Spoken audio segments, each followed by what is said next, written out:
Le jour où nous nous marions, on nous délivre le certificat de mariage pour que nous allions travailler. Ça, c'est le paradoxe. La plupart du temps, nous finissons les examens, nous recevons les diplômes, mais le mariage, on anticipe, on te donne le diplôme, on te donne le certificat, et c'est maintenant que tu vas aller travailler.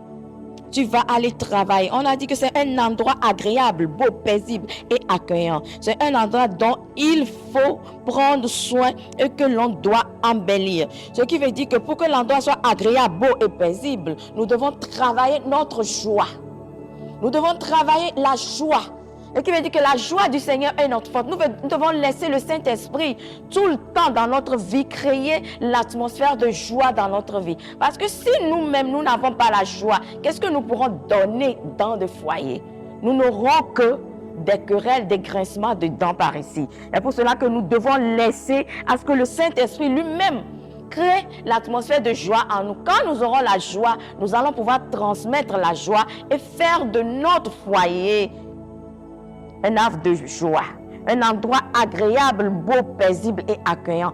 Un endroit dont il faut prendre soin et que l'on doit embellir. Pour prendre soin, c'est qu'il faut travailler. Il faut travailler.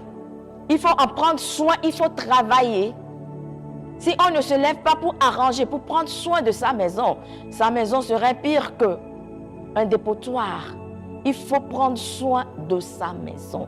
Prendre soin de sa maison. La propreté doit être de rigueur. Les odeurs ne doivent pas y être. Quand on se réveille le matin pour avoir un endroit propre et autre là, on doit en prendre soin. Jusque dans la salle de bain, même là où nous faisons nos besoins. Nous devons en prendre soin. Sur nos lits, nous devons apprendre à changer les draps, à laver les draps, à balayer nos chambres à coucher, à dépoussiérer. Il y avait Lise Mazambé qui était en train de faire une émission en ce qui concerne le foyer, et elle disait qu'il y avait une dame qui l'avait appelée et elle avait demandé à la dame de venir. La dame était venue et elle avait reçu la dame. La dame, elle était en processus de divorce, c'est-à-dire que le monsieur ne se sentait pas tellement à l'aise dans la maison. Et quand elle était en train de poser des questions à la femme, elle s'est rendue compte que c'était une femme qui n'aimait rien faire. Vous savez, les gens de la diaspora, c'est un peu compliqué. Si tu n'es pas une femme vraiment vaillante, parce que là-bas, tu ne pourras pas payer nos domestiques. Soit la personne vient et part. Et ce n'est pas tous les jours que la personne vient aussi. Et ce qui était un peu compliqué est que l'homme aimait la propreté à outrance. Mais la femme n'arrivait pas à suivre. Et l'homme ne se sentait pas vraiment à l'aise. Et Lise, quand elle a discuté avec la femme, elle a décidé d'aller visiter chez la femme. Et c'est quand ils sont partis visiter chez la femme, c'est là-bas qu'elle s'est rendue compte que le problème, au fait, se posait dans la maison. C'est que la maison était dans une saleté pas possible. Et le monsieur ne se sentait pas à l'aise. On a dit que c'est un endroit dont il faut en prendre soin et que l'on doit embellir. En réalité, quand on nous voit dehors, la manière dont nous les femmes, nous sommes bien pimpantes, nous arrangeons, nous sentons bon, tout ça là, on doit voir le reflet chez nous à la maison. On ne doit pas pouvoir te voir, toi, une bonne femme, belle femme. Tu descends de ta moto, tu sors de ta voiture. Quand on te voit, on t'admire de la tête jusqu'aux pieds. Mais quand on rentre chez toi, c'est de n'importe quoi. C'est de n'importe quoi.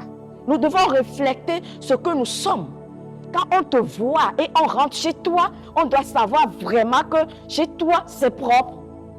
Et quand le monsieur vient, le monsieur doit se sentir à l'aise. Dans notre quartier aussi, on avait eu un monsieur, en temps, il était ambassadeur. Tout le temps, il se querellait avec sa femme. Ce qu'on a compris est que le monsieur aimait qu'à chaque fois que quelqu'un se douche dans la douche, qu'on nettoie, qu'on entretient. Et quand lui vient, il a trouvé des débris, il s'énerve. Et tout le temps, il veut que quand lui finit de se, ou bien quand il veut rentrer dans la douche, qu'on prenne soin de la douche, qu'on nettoie, et que lui veut avoir la propreté. Et quand il sort aussi, qu'on nettoie. Et la femme ne voulait pas la faire. Tout le temps, ils chamaillaient. Et c'est là-bas que nous avons appris tout ça là. Nous avons appris. Nous sommes en train de parler du foyer chrétien. Le foyer chrétien, un endroit agréable, beau, paisible et accueillant. Là, nous parlons de l'atmosphère de joie qui doit exister. Et quand nous parlons d'un endroit dont il faut prendre soin et que l'on doit embellir, nous parlons de la propreté dans tous les domaines, dans tous les domaines, dans tous les domaines. Quand vous entrez dans la cuisine de certaines femmes, et quand vous regardez dans les éviers, les assiettes d'une semaine qui ne sont pas lavées, les casseroles, les nourritures qui ont pris de la moisissure, qui sont là. Mais quand la femme, là, quand tu entends, tu sens son odeur dehors, le parfum, elle est... Non, tu dois faire un effort. Tu dois faire un effort, tu dois faire un effort, tu dois faire un effort. Tu dois faire un effort. Tu dois faire un effort. Et nous avons dit aussi que le foyer, ce n'est pas le bâtiment lui-même, la grosseur, la grandeur du bâtiment, non. Même si c'est un petit bâtiment, c'est une chambre, apprends à prendre soin. Apprends à prendre soin, à en prendre soin. Et nous avions eu à lire Proverbe 19, 13, Proverbe 25, 24, Proverbe 25, versets 15 à 16. Et c'est là-bas qu'on nous parlait de la femme querelleuse. Et j'avais eu à dire que si tu as une femme querelleuse, fais un effort pour laisser cette femme partir. Parce qu'une femme querelleuse te compliquera la vie. Nous avions vu des hommes qui sont élevés en dignité, ayant des femmes querelleuses. Le monsieur s'est bien habillé, veut aller au boulot. Et quand ça passe, c'est pas ce qui passe par la tête de la femme tient le col du monsieur. Des fois même, on arrive à déchirer l'habit. Une femme querelleuse, elle n'est pas aisée à vivre. Seul si le Saint-Esprit visite en temps le soubassement de cette femme, c'est en ce moment seulement qu'elle change. Une femme querelleuse est très difficile à vivre.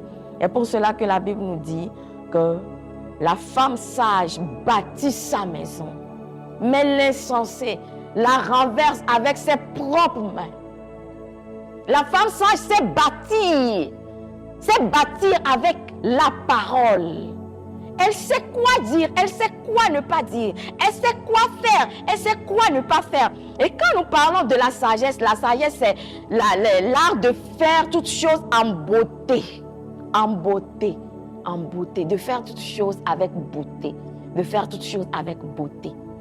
Le fait de s'énerver, est-ce que ça va changer quelque chose? Le fait de tenir les cols du monsieur, est-ce que ça va changer quelque chose? Le fait d'aller fermer la porte que le monsieur ne va pas passer, est-ce que cela va changer quelque chose? Le fait de prendre la clé du véhicule du monsieur que le monsieur ne va pas partir, est-ce que ça va changer quelque chose? Ça ne changera rien.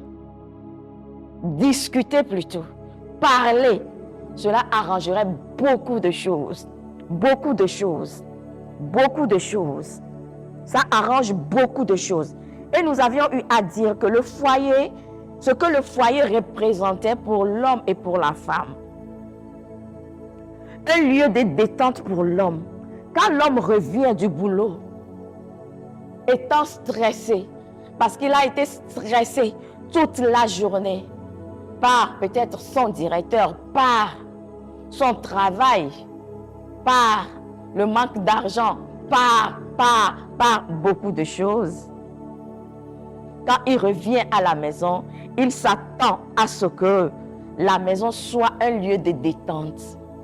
Et pour cela que la Bible nous dit que la femme sage bâtit sa maison.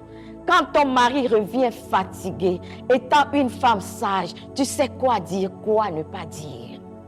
La plupart du temps, certaines femmes, les femmes querelleuses attendent leur mari, même à la devanture ou bien même au portail, parce qu'elle veut encore commencer par crier, par dire tu n'as pas fait ci, tu ne m'avais pas laissé ça, on devait faire ci, c'est à cette heure que tu reviens, patati patata. Mais le monsieur revient fatigué, c'est un endroit de détente pour l'homme.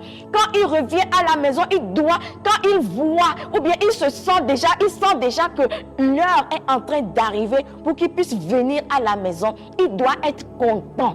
Parce qu'il vient dans une atmosphère de paix et de détente. Et quand il voit sa femme, il doit pouvoir être très très content parce que il aura la détente. Il y aura la détente. La détente. La détente.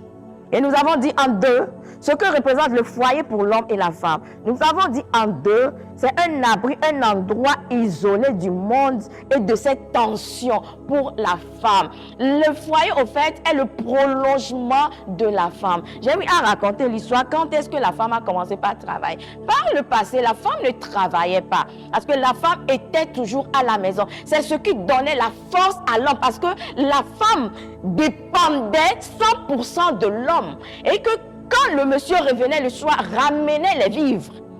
La femme attendait, le monsieur revient avec les vivres. Le monsieur, la dame fait la cuisine, met à l'aise le monsieur et donne le sexe au monsieur. Et c'est à la Deuxième Guerre mondiale. Et quand tous les hommes étaient partis en guerre, il ne restait que les femmes. Ils avaient besoin de balles. Et c'est comme ça qu'on a enroulé les femmes dans le travail. Et c'est comme ça que les femmes ont commencé par travailler. Dans notre génération, dans ce 21e siècle, nous voyons que les femmes se sont levées pour s'affirmer. Toutes les femmes presque travaillent, toutes les femmes s'affirment, toutes les femmes ont de l'argent, toutes les femmes peuvent se prendre en charge. C'est pour cela que les foyers aujourd'hui deviennent très compliqués. C'est pour cela que nous devons aussi changer la donne.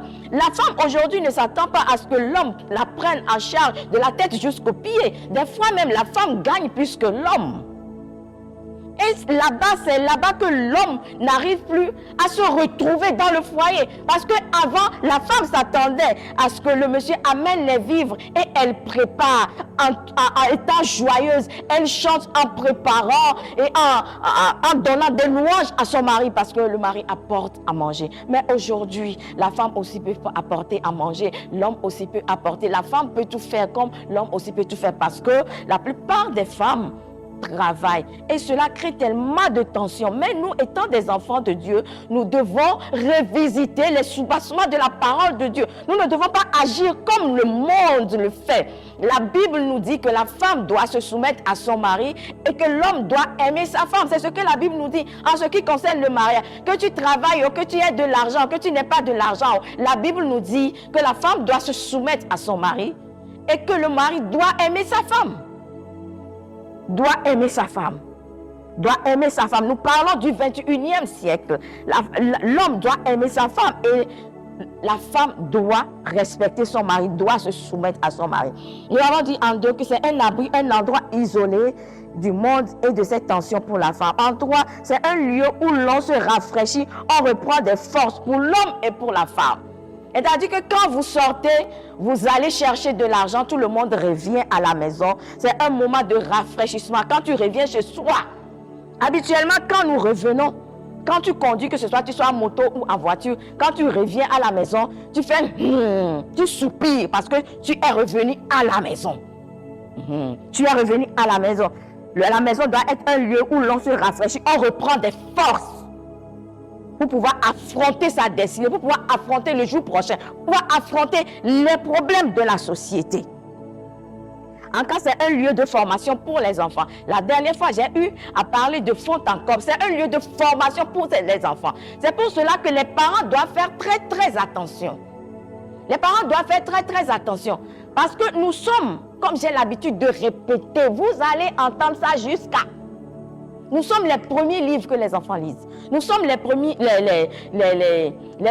télévisions, bien les films que nos enfants regardent. Nous sommes les documentaires que nos enfants regardent. C'est-à-dire que nous sommes des exemples palpables que nos enfants ont. Mais si nous, en tant que parents, nous n'apprenons pas à pouvoir être vraiment des exemples pour nos enfants, nous allons voir que l'éducation de l'enfant va rater. Parce que l'enfant nous observe. C'est pour cela qu'on dit que les enfants sont des inspecteurs. Ils sont nos inspecteurs. C'est-à-dire que tout ce que vous faites là, vous croyez que l'enfant ne voit pas, mais l'enfant voit. Le jour où l'enfant va te sortir cette phrase-là, tu diras que quand est-ce que tu as entendu ça? Mais tout ce que vous êtes en train de faire, l'enfant est en train d'entendre. Il voit, l'enfant analyse. Et de 0 jusqu'à 7 ans, c'est là-bas que le subconscient de l'enfant se crée. Du coup, faisons très attention parce que c'est dans le foyer en ce moment qu'un lieu de formation, que nous devons former nos enfants. La parole déclare d'éduquer nos enfants sur la voie de l'Éternel. Et quand nos enfants vont grandir, ils ne s'en détourneront pas. C'est pour cela que j'ai l'habitude de dire que si toi-même, tu ne te lèves pas pour être un exemple pour ton enfant, ne t'attends pas à ce que ton enfant ait une bonne fille.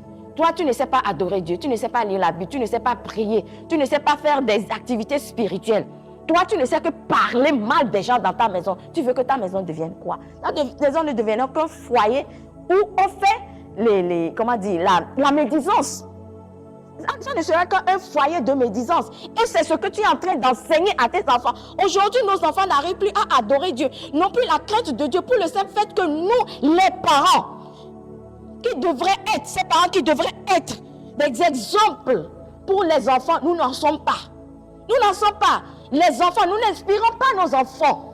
Est-ce que quand ton enfant a un problème, ton enfant court vers la Bible? Est-ce que quand ton enfant a un problème, ton enfant court vers un lieu de prière? Ou bien quand l'enfant a des problèmes, commence par pleurer ou bien commence par crier? J'en ai marre, c'est toujours moi, c'est toujours moi. C'est parce que l'éducation a raté quelque part.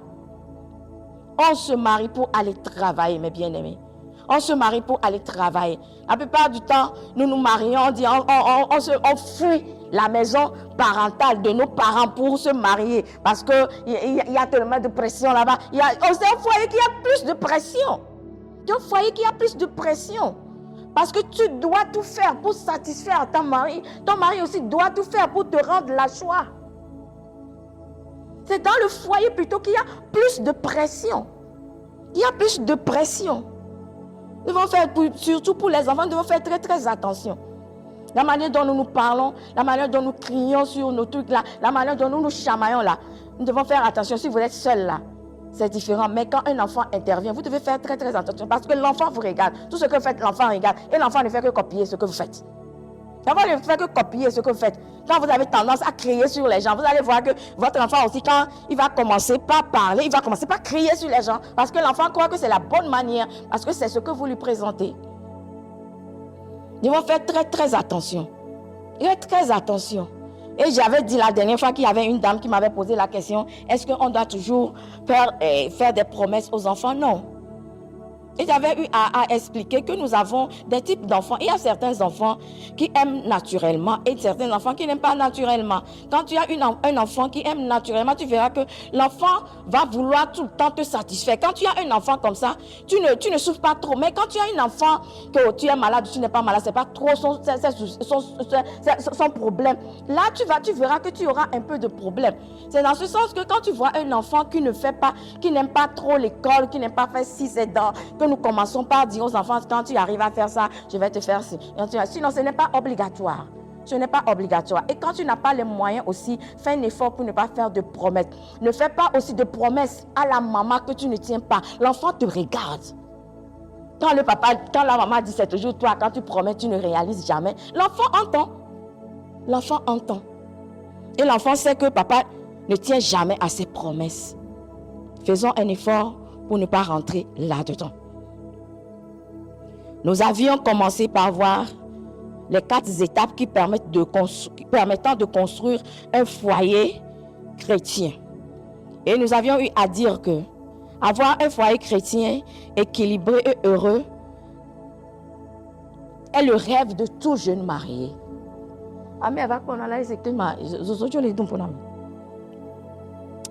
Est le rêve de tout jeune marié. Les jeunes qui sont mariés, tout le monde aspire à avoir la joie.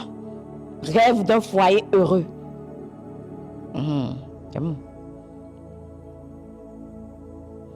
Tout le monde rêve d'un foyer heureux. Tout le monde cherche à être heureux. À vivre heureux. Mais cela n'est pas automatique. Cela se travaille. Cela n'est pas le fruit d'un hasard. Avoir un bon foyer n'est pas le fruit du hasard. Tu ne peux pas dire que non, je vais rentrer dans la chambre, je vais prier. Quand je vais sortir, j'aurai un foyer paisible. Non. Arrivé même à un certain moment, la prière même ne marche même plus. Parce qu'il faut se lever et faire des choix et se réajuster. Apprendre ce qu'il faut apprendre. Laisser ce qu'il faut laisser.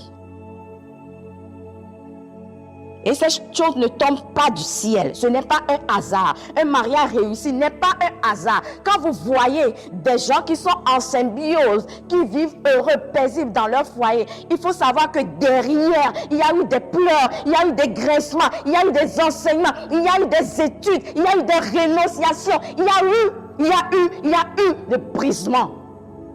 Il y a eu tellement de choses en amont. Et quand ces gens ont compris, ils ont travaillé. Et aujourd'hui, ces gens peuvent vous présenter un foyer heureux. Un foyer qui ne souffre pas.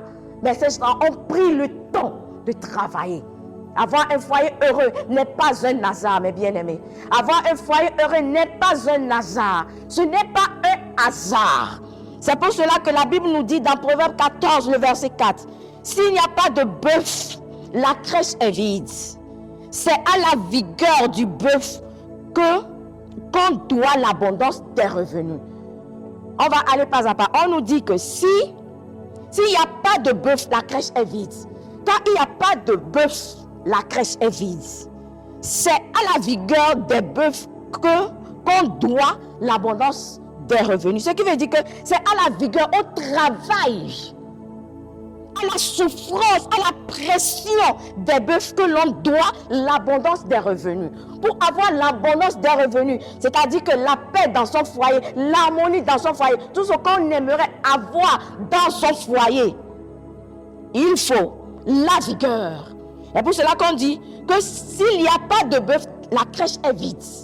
Et qui veut dire que s'il n'y a personne pour travailler, la crèche est vide. Si tu ne te lèves pas pour travailler, tu n'auras pas les revenus nécessaires. Mais on nous dit que c'est à la vigueur des bœufs qu'on doit l'abondance des revenus. À la vigueur, à la vigueur, à la vigueur. Tu dois te lever avec toute la vigueur que le ciel a mise en toi pour bâtir ton foyer. On se marie pour aller travailler, mes bien-aimés. On se marie pour aller travailler, mes bien-aimés. On se marie pour aller travailler. Nous devons comprendre que nous marions pour aller travailler. On ne se marie pas pour aller rester et regarder. Si tu veux avoir un foyer paisible, heureux, ce n'est pas un hasard. Tu dois te lever pour travailler. Tu dois te lever pour travailler. Tu dois te lever pour travailler, mes bien-aimés. Tu dois te lever pour travailler. C'est ce que les gens n'arrivent pas à comprendre. Tu dois te lever pour travailler. Tu sais que tu as un sale caractère. Tu as un mauvais caractère. Tu sais que tu ne sais pas faire la cuisine. Tu sais que tu ne sais pas faire l'entretien. Tu sais que. Mais tu t'entêtes, tu restes là. Et tu fais 50 jours de prière. Tu fais 60 jours de prière. Tu fais 120 jours de jeûne et prière. Pour que le ciel intervienne dans ton foyer. Ton foyer ne sera jamais restauré aujourd'hui ni demain si tu ne te lèves pas pour faire ce qu'il faut faire. Est-ce que ce sont les anges qui vont venir faire l'entretien dans ta maison? Est-ce que ce sont les anges qui vont venir dresser ton lit? Est-ce que ce sont des anges qui vont venir satisfaire ton mari? Est-ce que ce sont les anges qui vont venir faire à manger à ton mari? Est-ce que ce sont les anges qui vont venir prendre soin de ta maison? Tu dois te lever. Avoir un foyer heureux, en harmonie, n'est pas un hasard. Ce n'est pas un hasard. C'est un travail de longue haleine. C'est un travail de renonciation. C'est un travail de brisement. Ce sont des choix qu'on a fait pour sa vie. Et que quand toutes ces choses se concordent avec l'appui du Saint-Esprit, on reflète le bonheur, la joie que tout le monde voit. Et quand tout le monde vous voit, dit, j'aimerais avoir un foyer comme ceci, un foyer comme ça, un foyer comme ci, j'aimerais être comme vous, j'aimerais être comme... Non, mais c'est du travail. Du travail. Travail. Que tout le monde lit le Proverbe 14, verset 4. Quand la bœuf n'est pas là, la crèche est vide. Mais c'est à la vigueur des bœufs que l'on tire d'abondance revenue. Nous voulons tout avoir, nous voulons avoir un foyer paisible, mais nous ne voulons pas travailler. Nous ne voulons pas travailler. Tu dois faire preuve de ta vigueur, de la force que le ciel t'a donnée. Tu dois tout mettre en œuvre pour que ton foyer marche. Tu dois tout mettre en œuvre pour que ton foyer marche. Personne ne fera à ta place. C'est toi seul qui a l'habilité de pouvoir le faire. Et quand tu te lèves, le ciel sera derrière toi pour la concrétisation. Pour la concrétisation. La conquête. Nous avons dit les 4 étapes qui permettaient de construire un foyer heureux. Nous avons commencé. Christ doit être reconnu comme étant le fondement et le chef du foyer. Et nous avons lu Luc 6, versets 47 à 48. Là, il est écrit: je vous montrerai à qui est semblable tout homme qui vient à moi. Entend mes paroles, qui les met en pratique. Il est semblable à un homme qui, bâtissant une maison, a creusé profondément et a posé le fondement sur le roc. On dit ici que l'homme, en voulant bâtir la maison, a creusé profondément et a posé le fondement sur le roc qui est notre Seigneur Jésus-Christ. Une inondation est venue et le torrent s'est jeté contre cette maison sans pouvoir ébranler parce qu'elle était bien bâtie. Parce qu'elle était bien bâtie. Parce qu'elle était bien bâtie. Jésus-Christ doit être notre fondement, notre soubassement.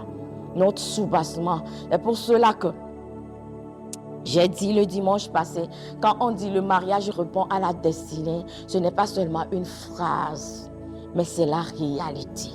C'est la réalité. C'est la réalité.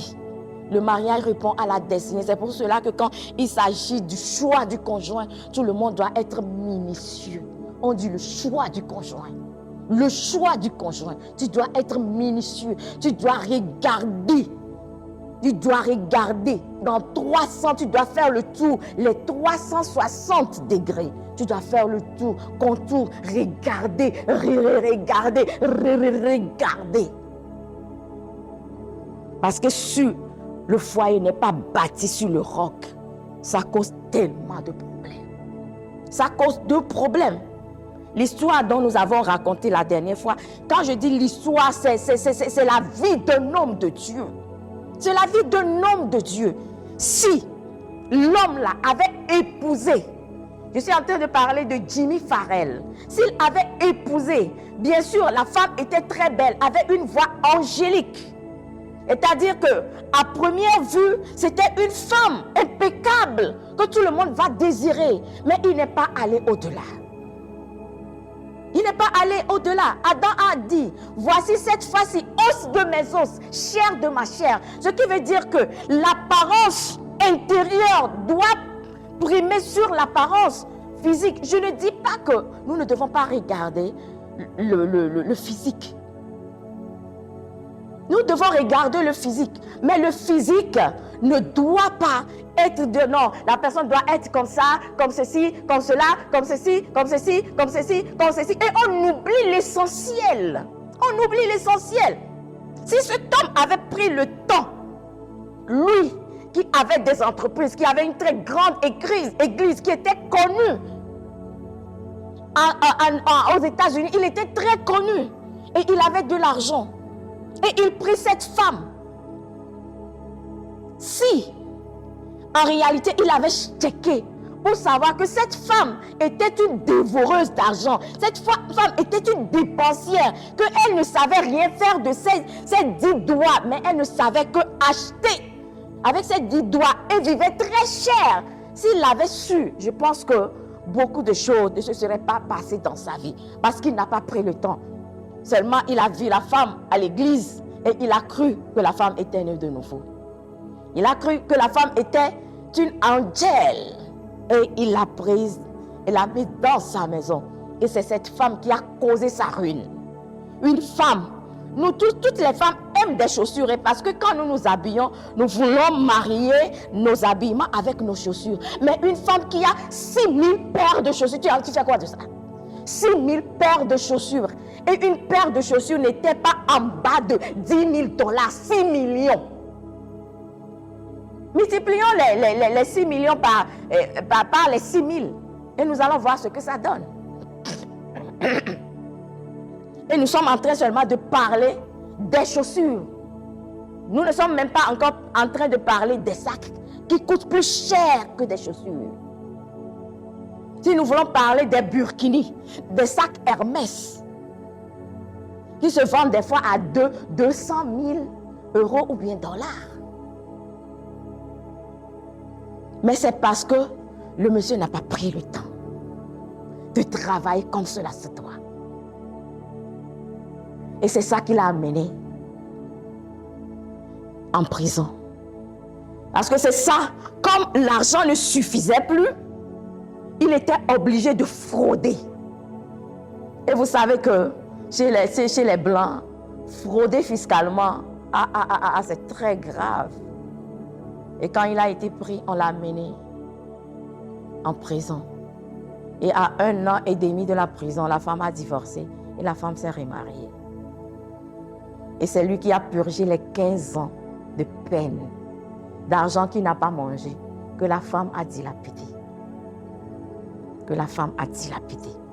Quand on parle de foyer, c'est vraiment un travail. C'est vraiment un travail. C'est vraiment un travail. C'est pour cela qu'on nous dit que Christ doit être reconnu comme étant le fondement et le chef du foyer. Nous qui rentrons dans le foyer, nous devons avoir pour soubassement pour Christ. Nous devons être des gens qui ont connu Christ. J'ai l'habitude de dire que quand surtout le vent de la stérilité commence à souffler dans les foyers, c'est là-bas qu'on sait si on est né de nouveau ou bien on n'est pas né de nouveau. Parce que certains hommes, vous allez les voir aller ramener des enfants dans des foyers. Parce que la dame n'arrive pas à enfanter. Mais il y a des hommes qui assument du début jusqu'à la fin que c'est Dieu qui donne les enfants. Ma femme, je ne t'ai pas épousée à cause des enfants. Les enfants sont une bénédiction de la part de l'Éternel. Si Dieu ne nous donne pas, je t'aime et je t'aimerai. Il y a des hommes qui assument, mais il y a certains hommes qui disent non, tant que tu ne peux pas me donner des enfants, je ne peux pas. Soit on divorce, ou bien je vais voir ailleurs. Je vais voir ailleurs.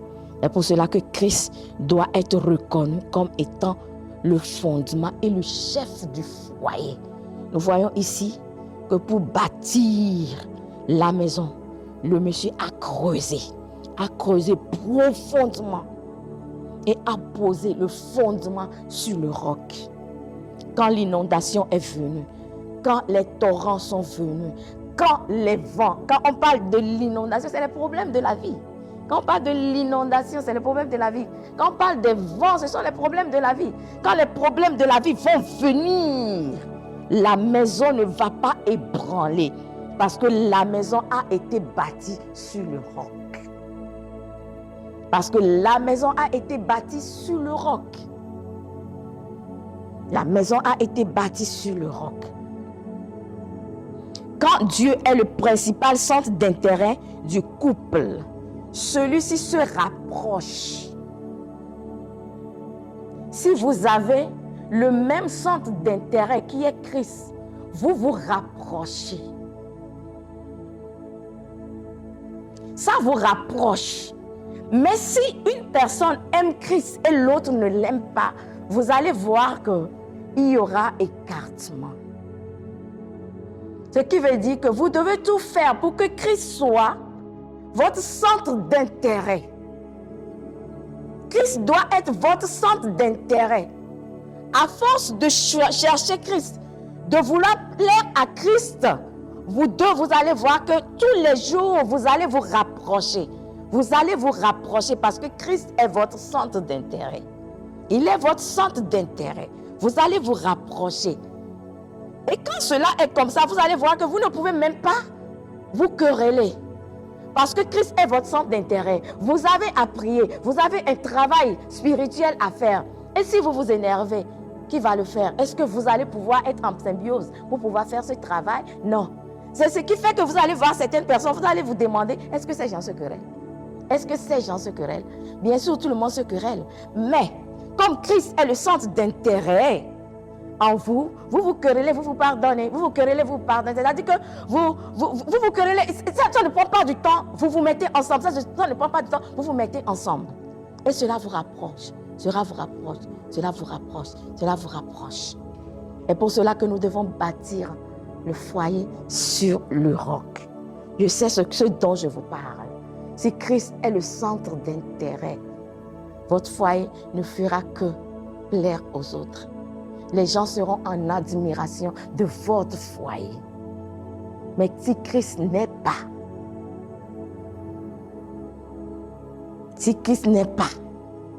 le centre d'intérêt de votre foyer, vous allez voir que vous pouvez vous quereller. Faire toute une semaine sans se parler. Tu es là-haut et tes gars là, tu n'es pas là. Parce que vous n'avez rien en commun. Vous n'avez rien en commun. Vous n'avez rien en commun. Et des fois, c'est l'argent, des fois, c'est le travail qui se met au travers de ces gens. Quand Dieu est le principal centre d'intérêt d'un des conjoints, le couple ne se rapproche pas. Dans certains cas, le couple ne s'éloigne pas, ne se rapproche pas.